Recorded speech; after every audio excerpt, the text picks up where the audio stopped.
Guys, we have reached the end of an era in Kansas City, and I have some thoughts on it. The Kansas City Chiefs have waived Justyn Ross, the wide receiver formerly of Clemson, sort of a fan favorite here in Kansas City, despite the fact not a whole lot of playing time, and certainly one of these legends of the game in college. Maybe not. So in college, I think that his legend is closer akin to what Bo Jackson was in the NFL. Not that magnitude, but the guy who really had a bunch of talent and an injury cut him short, had talent that seemed to be transcendent, dominating Alabama in a national championship game as a freshman, seemed to be perhaps the next Mike Williams. Remember Mike Williams of USC, who tried to enter the draft after his freshman season, and things didn't go quite well for him after that. But that was sort of the legacy that Justyn Ross seemed to be on pace for. Things did not go quite so well for Justyn Ross, maybe after that freshman season, a little bit of the sophomore season, etc. But the Kansas City Chiefs waive Justyn Ross. We get this from Arrowhead Pride in an article titled "Chiefs Waived Wide Receiver Justyn Ross on Wednesday. A longtime hopeful will not get a fourth chance at Kansas City's roster," from Arrowhead Pride by Jared Sapp. On Wednesday, the NFL Transactions Report revealed that the Kansas City Chiefs have waived wide receiver Justyn Ross only 5 days before the team is due to report to training camp. A little forward in the article, Ross did not make the Chiefs' 53-man roster in 2024, and he signed to the practice squad. Although he was elevated for a pair of games, he did not record any stats. Tom Pelissero of NFL Network later reported that Ross asked Kansas City for his release last week. Now, I'll get to that in a second. No corresponding move was announced, meaning the Chiefs have an opening on the 90-man training camp roster. Now, for anyone who doesn't know, there is the difference between releasing and waiving, but that difference is based only on accrued time in the NFL. So Justyn Ross was waived because that is what happens when you cut a player before a certain amount of time in the NFL. So he will have to go through waiver wires. It is possible the team claims him along the way here. Now, one thing that I talk about a lot with Brett Veach is that Brett Veach refuses to leave meat on the bone, right? So he will trade players if there's any option. Justyn Ross here asked to be released. Justyn Ross probably did not have any trade value because of the amount of time that he has been in Kansas City without accumulating stats. That promise from college can only last so long. So it is unlikely that Justyn Ross could have been traded, but he was released. And here's the thing, really. I'm a Justyn Ross fan. I hope that Justyn Ross catches on someplace else, no pun intended. I hope that Justyn Ross has a better career somewhere else than he had in Kansas City. I wish that he could have done it in Kansas City, but that was not in the cards. One of the reasons that I hold out hope is that Justyn Ross, in moments, really shined. Justyn Ross, in moments, proved that he can be a playmaker. Justyn Ross, at moments, at times, really did look to be the athlete that he once was, being able to elevate and pluck a pass out of the sky, etc.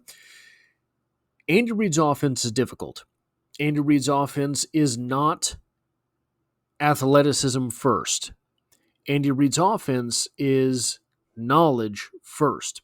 So, and I'm not saying anything negative about Justyn Ross. Some guys don't play as well in those offenses. If he ends up someplace where they can just tell him, Justyn, go win, he can do that. He can do that, and I think that he will be able to pull off being somebody's fourth wide receiver, fifth wide receiver. Maybe he can work his way up to that third spot, right? I do think that he flashed at times that type of potential. I'm glad I put off making my wide receiver training camp darling video because he was in those notes. By the way, that series on the channel in the 2025 preseason playlist. I can't remember if I called it preseason playlist or I think I call it preseason. Anyway, on the playlist tab on the channel, there's that playlist where I've covered everything, and there is the 2025 NFL Draft playlist where I talk about all of the rookies for this year if you want to check that stuff out. But I do think that Justyn Ross will catch on somewhere, and I hope that he does better there than here, and I hope he wins all of his games except for the Super Bowl because that's where the Chiefs will be playing. The next thing here, Justyn Ross, what can we read into this move? What can we really take from the fact that Justyn Ross requested his release and Brett Veach said, yeah, okay. Justyn Ross has been a bottom of the roster type guy, bottom of the wide receiver room type guy. And I don't mean that to be diminutive. I just mean that as that's where he's been for the Chiefs. He's been a practice squad guy. He has been a fifth wide receiver type guy. He's been there for a few seasons now. So if we are to read anything into this move, I think we have to believe that this means Brett Veach et al. Feel really good about the bottom of the wide receiver room. And I think that there are a lot of guys down there. And again, I think tomorrow I'm going to drop the wide receiver training camp darling video, so be sure to check back for that. A lot of guys down there, I think, have the opportunity. Jason Brownlee looks like a Justyn Ross type guy. Perhaps he out Justyn Ross just enough in minicamp to be able to claim that spot on the roster. Mac Delana, I think, has a year on the practice squad before he can be elevated and really contribute.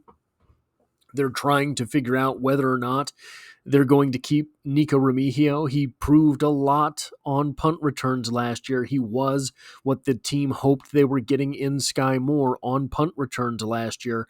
So does that make it to the roster, or does Nico Remigio force an Emir Smith-Marset type trade for himself? Looking at Elijah Badger, it's Elijah, but it's spelled funny, so I have to do it. But Elijah Badger has all of the tools necessary to be an NFL wide receiver, and he does remind me in a lot of ways of Jalen Royals, so maybe an understudy there. Anyway, there's a lot of guys at the bottom of this roster that are going to be able to be NFL players. And the final thing I want to talk about here, Veach is not going to let that spot go to waste. There are 90 spots available for training camp. The Chiefs currently have 89. He is going to bring someone in to compete. I imagine if I were going to forecast what this move will be with absolutely no rumors that I have heard, defensive tackle and edge are always premier, I think. Who are you going to bring in? Are there names out there? I think that there's going to be a lot of waiver wire activity over the next few days as things start to shake out heading into camp. So defensive tackle, edge, probable, maybe. That's where I would put most of my chips if I were laying bets. But there's always two other positions. Brett Veach loves to sign defensive backs, so maybe it will be a defensive back. And there's also tight end. The Kansas City Chiefs can never have enough tight ends. Pause.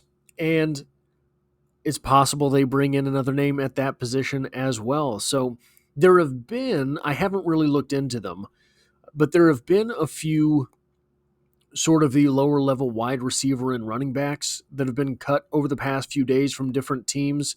I think the Texans let somebody go. The Packers let somebody go. I can't remember off the top of my head, but I wasn't planning on talking about it. But there's guys out there floating around at those positions, but I don't think the Chiefs will use this spot on another wide receiver. I don't think they're going to bring in another running back. Watch them sign a running back wide receiver type hybrid player. Now that I've said that, but if I were a betting man, and I'm not, because I'm too stupid to be that smart with my money or too smart to be that stupid with my money. I can't tell which.